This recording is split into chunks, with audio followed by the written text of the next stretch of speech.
Jade Brandais, who's the founder and CEO of Renge. And we're going to go live on DojoLIVE in just a second. DojoLIVE is a streaming video interview where we talk to those creating the future directly. So hear from those creating the futures directly.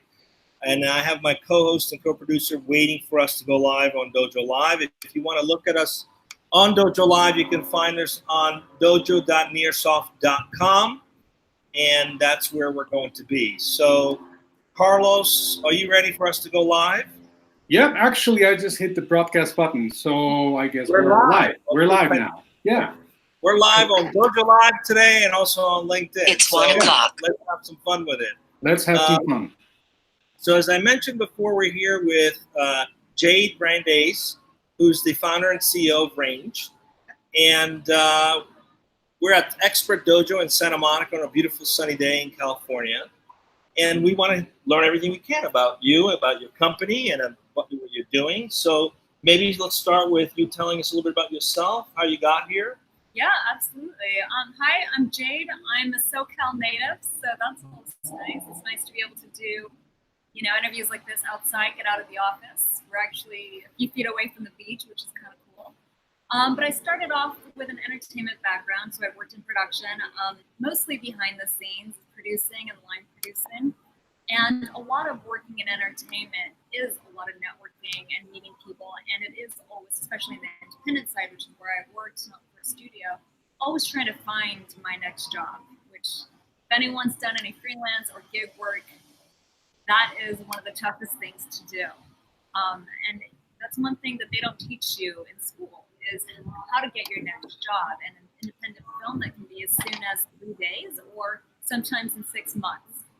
So luckily we live in a town of 4 million people where it's not too bad, it's not too difficult to find your next job, it just takes a lot of work. But that's how I started getting into more networking and eventually developing Renge, which is a networking platform, but not one where many other networking platforms connect you online, hoping that quantity and spamming just as many people as you can will actually lead you to your next job, but really the quality of meeting someone face to face. And all three of us were just a few minutes ago talking about how valuable that connection is face to face and how far removed we've come from it, and where something like Renge can really help out in that arena. So I'm curious to learn about Renge. There's a lot of networking platform and tools out there, right? Yeah. So what's unique, and more importantly, what gave birth to this idea? What was like that? The moment? Yes. Because there's definitely a moment. So for any of you who work in entertainment or are familiar with film festivals and entertainment, the biggest one in LA is the American Film Market, which takes place every year in November in Santa Monica. It just shuts down the whole city over at the Lowe's Hotel. And everyone from all over the world is coming to LA to make a deal, to sell their movie, to raise funds, to find their next project. And it's an amazing time to be a filmmaker. Yet at the same time, I remember walking into the Lowe's Hotel, huge lobby, and there's hundreds, if not thousands of people. And it's exhausting. I don't know who anyone is, what they want to do at the market, if they're selling, if they're buying, if they're acting, if they're writing, if they're looking for jobs, looking to hire. I just didn't know. And the best solution that we had that we currently still have, is you look at the person closest to you and you meet that person if they're nice enough, and you just try and meet as many people as possible. Or you go on LinkedIn and try and spam them and hope they're one of the people that actually showed up to the event. A lot of times, too, people will say they're going to an event but don't end up making it. And those are current networking solutions, or luckily referrals if you have them. So in that moment, I thought there just has to be a better way. I can't obviously meet every single that film. The time I was doing for Asia, which is very specific. The person who works in distribution for that type of topic might be the person on the other side of whoever's sitting next to me, and I would just never know. So the way that Renge really differs from every single other networking platform out there, which there is a lot, is that it's in real time. So we really encourage face-to-face meetings in real time. The way every other networking platform currently works is that, like I said, you spam as many people as you possibly can that fit the criteria you're looking for, and you really hope for a message back. And if they do message you back, you hope that you can take it further to finally get that face-to-face meeting via coffee or an in-person interview, whatever that may be. And it's not until you reach that face-to-face meeting do you find out if there's share. But it's always trying to get to that first meet, which a lot of times doesn't even happen. And when you do get that message back, like I said, it could take weeks, sometimes even months to make that happen, where we can actually have that face-to-face meeting with anyone in our surroundings right now. So if you don't have to wait for the next American film market to try and sell your film, you can be in line at Starbucks and see who's actually looking for something of very specific words, like a sci-fi film made for Asia. Okay, so I can see some value in this. So basically what you're saying is this works sort of just in time based on where you are. So you have to actually be there in order to network with someone. I don't know about you, but if there's a conference coming up, I get so many emails in advance of a conference from people that are actually never intending to attend, but they're like saying that they're going to be there because they're just trying to set up meetings. So it's more location-based, real-time. That sounds fantastic. Okay, so what's the adoption been like? Who are the biggest users of this? Yeah, so the biggest users right now are people who do attend events, and because we're in LA, very entertainment-generated events. The last major one we did was in ties with the Grammys, but we do smaller events outside of that. So a lot of the people on our platform are in the entertainment industry, looking for their next gig, or even we do have some members of the Academy, the Grammy Academy, looking for their next person to collaborate with. So there isn't really so much a hierarchical way to network. It's more just looking for partnerships and collaboration and mutual benefits. Yeah, I remember actually you contacted me on Range. That's right. I was in Brentwood picking up my daughter from school. We met in Range. And I see because I had found the app. I don't remember how I found it, but I was like, this is kind of cool. I have to check this out. And all of a sudden I see a pop-up saying, hey, this is Jade. I'm like, oh my gosh, this is the CEO and founder of this thing. So yes, I can attest it absolutely works, and it works fantastic. So one of the questions I have, by the way, if anyone has any questions, they can submit them live on our Twitter handle at DojoLIVE. You can also tune in on dojo.nearsoft.com. Either way, we will get those questions, and my fellow co-producer and co-host Carlos is standing by, who will patch those questions to us. Absolutely. Tell me a little bit about your journey. What's that been like? From the beginning, you said, I have an idea, to where you are now.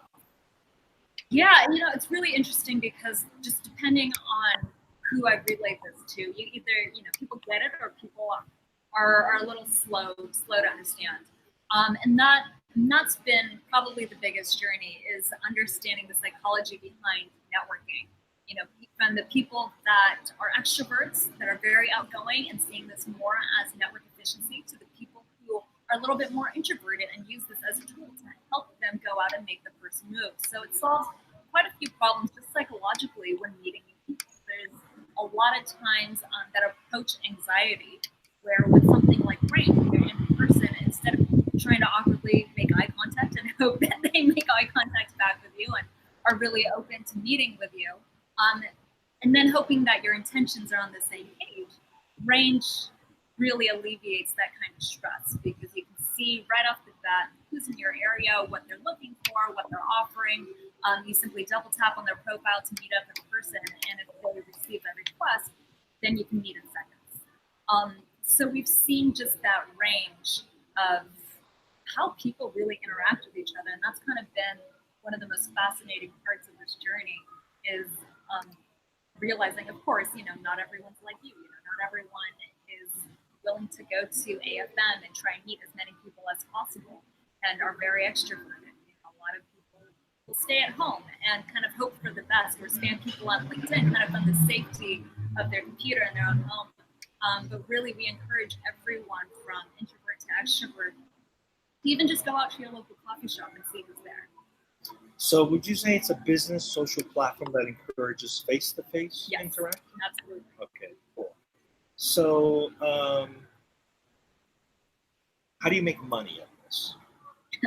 Well, the number of users will greatly help because it is geofenced by location, by venue, and by event. So at that moment, because it is in real time, we allow brands and venues themselves to actually promote to people who are willing to know what's in that area. So, for example, if you're at the Expert Dojo, but right across the street from us is the Cheesecake Factory, and if you're there and you want to see who's there, which could be interesting. They do have a bar, you never know. But you could see what kind of specials and deals they have or when they're going to have them on another date. So it really comes into play when you're even at a venue like Bed Bath & Beyond, where you get a lot of those 20% off discount coupons instead of receiving about 1 million of those in the mail. When you're actually there, you can see which brands are on sale and which ones have the best deals. So increasing our user database is one, and then another revenue stream is actually providing a lot of value for the events and venues themselves. So we can actually see how many business cards were exchanged at your event or conference and how many are actually meeting up in person, both at that event and even after that event has ended. So that's the other major value both for users and event hosts to see one, how your events are doing. Basically, everyone goes to an event in the hopes of making a real, genuine connection. Sometimes you leave with 20 business cards, but none of them really pan out. And all you really need is just one partnership to make that event very, very valuable and for you to want to go again. So knowing how many business cards are exchanged, not just on the superficial level, but remember, both of these parties through Range are wanting to meet each other. So these are more qualified meetings. And even after the event ends, if there's a bunch of people that you didn't get to meet up there, that's okay. You can find them on the app afterwards and reach out to them and see if you'd like to meet up in the future. Any particular partnership that would benefit what you're doing? What's on your roadmap? Is in terms of sign up? Are you planning to offer some kind of connection with Facebook or LinkedIn or Twitter? What's the strategy to gain audience or users and provide value to perhaps existing platforms that don't offer what you offer? Meetup and Eventbrite are great partners. Just being able to plug into all of their events that are occurring daily. Meetup and Eventbrite both have large events. Usually, we've seen this work best in areas of 50 or more people. Partnerships with them. Something that we do because our demographic is slightly younger, the millennials and the Gen Zers, partnering up with Instagram stories, showing where you're at and getting people to come hang out with you. So are we going to be on an Instagram story a little bit later? Is that going to happen? Probably, actually. If you go to Jade Brandais, I've already posted a story. This is what we do now. All right, fantastic. Any questions yet, Carlos, from the audience? Actually, well, there was one, but it was right here on the. First of all, on the LinkedIn feed, a gentleman. I saw something come in on the LinkedIn feed. Yeah. He was requesting. It's a little hard to figure that out. Exactly. That's why I'm here for. He was requesting a link to the app, and I just did that. So. Oh, somebody's already interested in the app. That's good. So Christopher Berner, creative strategist and creative strategist. You can find a link to the app on www.rangeapp.com. Also, just straight to the App Store on just Renge app, RENGE app. We're going to have that too on the landing page on DojoLIVE. Speaking of the name Range, how did that come about? Why Range? Yeah, well, Range actually pronounced as Renge, but no one could pronounce Renge, so we went to the range and, are you in range? And it became kind of a double meaning.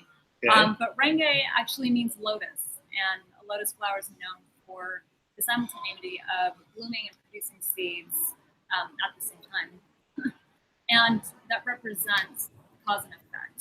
Every single cause that we make or don't make has a very definite effect. And so when you're building your business, when you're looking for achievement, when you're building your art, you're not an island. It takes a whole team of people to really build and achieve with you. And that very specific cause has an effect. And so we really encourage you to go out and make that cause. The effect can be partnerships like this and whatever your art or your project may be to inspire. I think it's interesting. I love it, by the way. I think it's interesting. We were talking earlier before we went live how we live in a world where, unfortunately, the screen-to-screen has often taken over the face-to-face relationships. And literally, there'll be a need for people to actually learn how to interact in person. Are you noticing that being a challenge in terms of gaining adoption? And what are some of the things that could help individuals kind of get around that? You talked about the psychology of this a little earlier. I'm curious to hear what you've discovered and how you're going about encouraging more face-to-face interaction. Yeah, this actually helps a lot with that. And that's, one of the many reasons why I do this is because I'm a huge proponent of Tristan Harris's Time Well Spent movement. He's an ex-Google employee who, from the very beginning years ago, theorized, although we're seeing it a lot now, that addiction to screen time is really causing a lot of the social disorders, anxiety, depression, and even in kids, there have been studies from college placement workers saying that face-to-face meetings and networking has devolved into a soft skill, and that is hugely alarming. We're not having an adoption problem with that because we're actually helping people with that approach anxiety. So it's about combining that technology of doing this, being in your screen, but using it to actually meet someone face to face, because it's really just a double tap, which people do on Instagram all the time, swiping through profiles, but it's taking that screen time, but then having an immediate reward of meeting that person face to face, like I said, immediately. That's great. We seriously need that today. It's very alarming. So, a lot of companies, a lot of startups talk about how they want to change the world. It's very, very refreshing to actually hear a company that's applying technology that actually helps us connect more. It's fascinating. I was recently reading a book, actually about Dalai Lama and I forget the name of the bishop, but there was a chapter that talked about how there's a big thought of a lot of people say, I don't need anyone, right? So I'm good all by myself. I don't need anyone. And the argument was, when you're born, you need someone. You're interdependent on someone. And when you die, you're interdependent on someone. So the idea of not being interdependent, not needing anyone, is actually a false idea. So these are fantastic things, but we do need more tools to allow people to connect face-to-face in real time.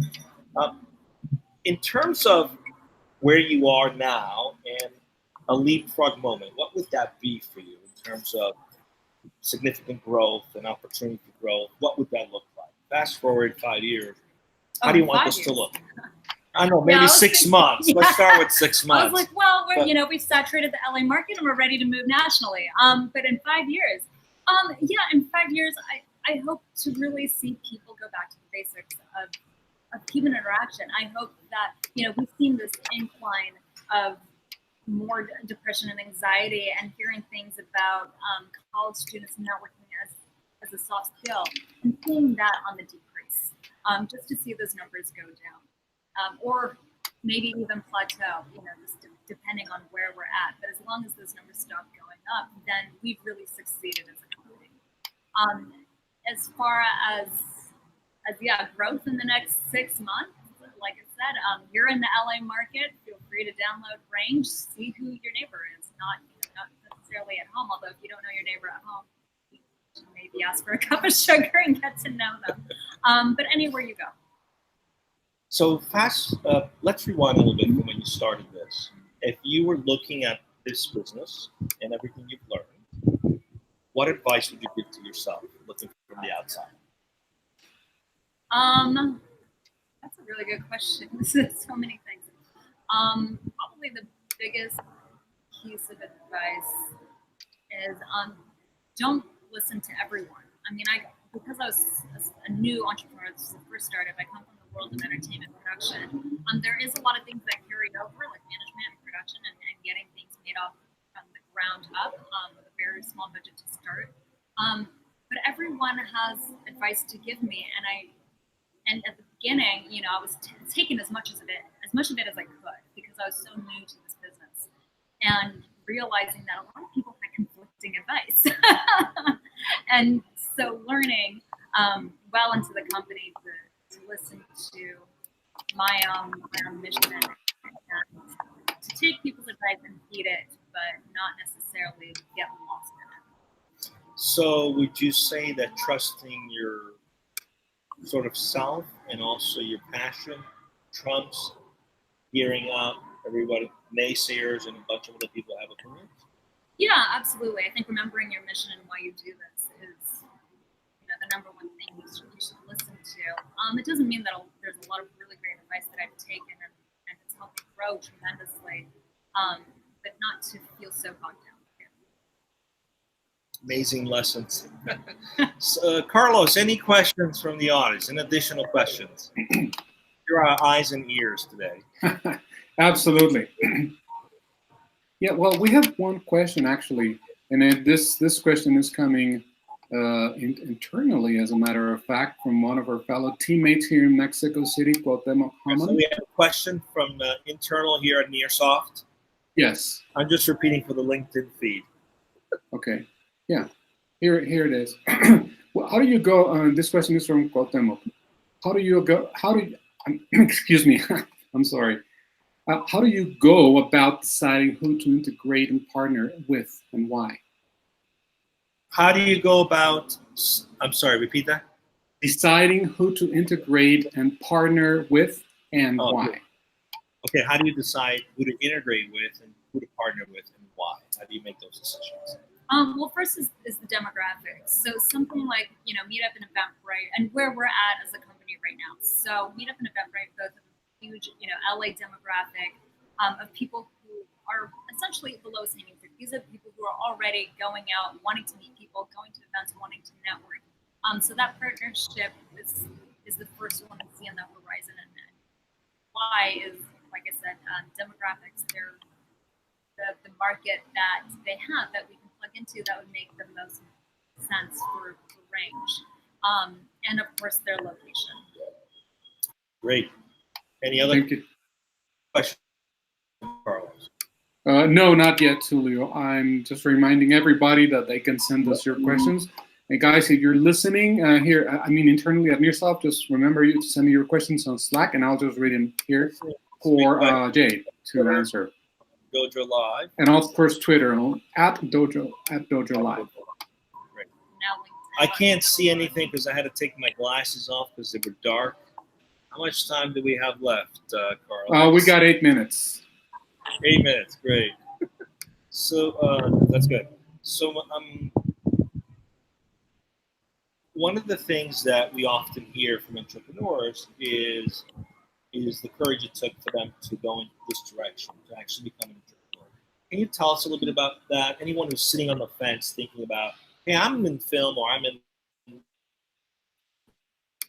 this and I have an idea, but hasn't quite taken the leap or hasn't had the courage to move forward. Any words of wisdom you'd like to share with those who might be listening that are on the fence about becoming an entrepreneur, starting a company? Yeah, just do it.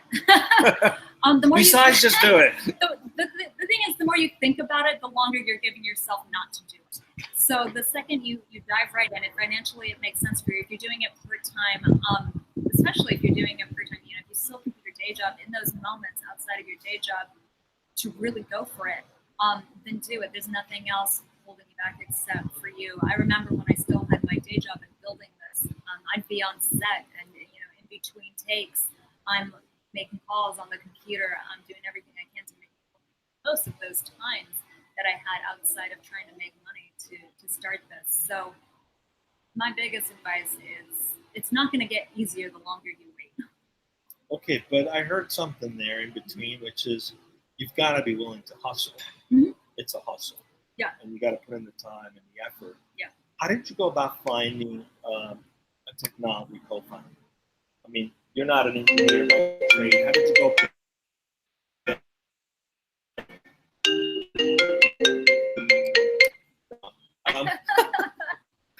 What was that, Tulio? Fun interruption. How did you go? I don't know. Someone's calling as we're talking. How how did you go about finding? Did you find a technology co-founder, like a CTO? How did you Yeah. go about doing that? Because one of the things I often get is from people like, how do I start? Like, I'm not a technology person. I have an idea about who I work with to build this. How did you go about doing that? Literally everything you could think of, I tried. So yeah, I'm not an engineer. So one, coming up with the idea was the first thing, and then trying to find someone who wanted, not just was willing to, but who really wanted to help build it out, because this is a long-term partnership. So I went to every single tech networking event I could find in Los Angeles, meeting people face to face. I also spammed as many people as I could on all of the platforms until I took a lot of interviews until I finally found someone who really shared the same vision as I did. Elliot, if you're listening, hey, what's up? Who really shared the same vision, and for me that was the most important. There were a lot of people who were technically capable, but when you finally find someone who shares as much passion about what you're doing as you do, that's the person you want to hold on to and partner up with, because yeah, it's real. The late nights, and right before we launched, poor guy was only getting like 3 hours of sleep. So someone who's willing to do that and wants to do that and is happy to do that, so you want to partner with. And like I said, every single networking platform out there, you can use Renge to find your next tech co-founder, and meeting as many people at networking events, or even just off the street. If I heard someone that said they work in tech, I'd immediately want to talk to them and see if they knew any technical co-founders who can build that. Great. Well, thank you for being with us. One final question. We're always up on time when it starts to get really fun, but any words of wisdom you'd like to share with those who are listening, whether they're thinking about becoming an entrepreneur or already are an entrepreneur and struggling, words of wisdom you'd like to share so far in your journey, especially as a first-time entrepreneur. Sounds like you're doing great. What are some key lessons you've learned and things you want to share that maybe can help someone else avoid a lot of trial and errors? Yeah, the one thing that's really helped me a lot is reading a ton of books, both in business development and in self-development, starting with one of those Think and Grow Rich, because a lot of it is a mental mindset needed to push forward. So that would be my biggest advice. Feed the brain, feed the soul. Great advice. Tulio, before we go, we have one more question, and actually One more question. One more question from Kimberly, from Internal Communications of Nearsoft, Kimberly Lantis. So can you share one or two of the most interesting connections you've made with Renge or Renge? Well, this is one of them right here. Oh, cool. Meeting in Renge, which is kind of cool. Seeing Renge come to life in action. The other one is actually meeting people from the Grammy Academy. Those are the people who decide who goes home with a Grammy and who doesn't. There you go. Super cool. Well, thank you. I think we lost Kim, there's your response. So that were there. What did you say? Also, we can hear you. Fantastic. Well, thank you for being with us. Yeah, absolutely. It's been a pleasure. We're experimenting something new today. We're like having two cameras up. Next week, hopefully, I'll have the studio to patch the sound through the Google Hangouts directly on the LinkedIn feed, so that'll avoid having to have two cameras. But thanks for joining us. Thanks for being with us. And Carlos, who's our guest next week? Next week, I was gonna get into that. Actually, for those of you who are watching, I'd like to remind you that next week we are going to be speaking with. I need to get a handle on how to pronounce this because it's Yannick Lawetz. I hope I'm getting it right because it's a Dutch name, so I apologize. Yannick Lawetz or Lawetz or however it's pronounced. So I apologize for this blooper.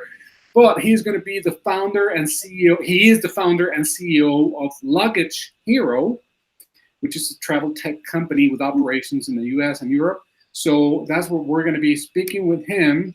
is specifically about, let's see if I have the topic right here. Yes, how to scale to 36 cities in 12 months. Wow. Scale or die. So exactly. So Yeah. that's 36 cities in 12 months. I like yes, that. exactly. That's true. All right, well, Basically, he's going to be telling us about how to master a market platform and creating equal demand to the supply you're building. So that should be interesting. And that's with Yannick Lawitz, the founder and CEO of Luggage Hero. So that's going to happening on Dojo Live next Wednesday, 1 p.m. Pacific. See you here. Folks, make a note of it. Mark your calendars. See you here. Okay. Oh, I forgot it. I should log off. Okay. Thank you, everyone. Thank you, Jay. Thank you, Tilly, as ever. Talk soon.